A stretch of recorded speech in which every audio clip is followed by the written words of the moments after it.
আমাদের বাংলাদেশ জামাত ইসলামীর ৪ নং নগর ইউনিয়নের সম্মানিত আমির, উপজেলা জামাতের কর্মপরিষদ সদস্য এবং বড়াইগ্রাম উপজেলা নির্বাচন পরিচালনা কমিটির কোষাধ্যক্ষ এবং আগামী ইউনিয়ন পরিষদ নির্বাচনের চেয়ারম্যান প্রার্থী মাওলানা নগর ইউনিয়ন চেয়ারম্যান পদপ্রার্থী মাওলানা হাসিনুর রহমান, যিনি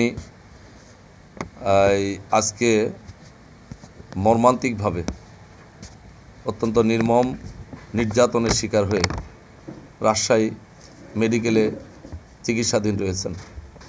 আমরা শুনতে পাই যে গত নির্বাচনের পরে আমাদের একজন কর্মীকে মারধর করে, সেটার মীমাংসা বৈঠকে তিনি ছিলেন না। তিনি বনপাড়াতে একটা বৈঠক চলাকালীন সময়ে গ্যাঞ্জাম শুনে উনি ওখানে যাওয়া মাত্রই এই অনাকাঙ্ক্ষিত ঘটনা ঘটে, যেখানে বিএনপির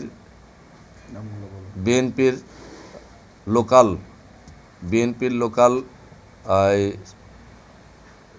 কিছু উত্তেজিত সন্ত্রাসী আগ্নেয়াস্ত্রসহ আমাদের মাওলানা হাসিনুর রহমান সাহেবের উপরে হামলা করে, যে হামলায় তিনি গুরুতর আহত।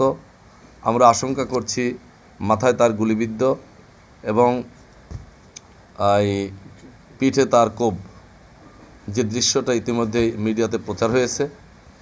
এই দৃশ্যকে আমরা বিগত 5 তারিখের পর থেকে গণতান্ত্রিক ধারাকে অব্যাহত রাখার জন্য নির্বাচনের পরবর্তী নতুন ফেসিবাদের যে চিত্র ভেসে উঠবে, এটা আমরা কখনো কামনা করি নাই। আমরা আজকে এই হামলার তীব্র নিন্দা এবং প্রতিবাদ জানাচ্ছি।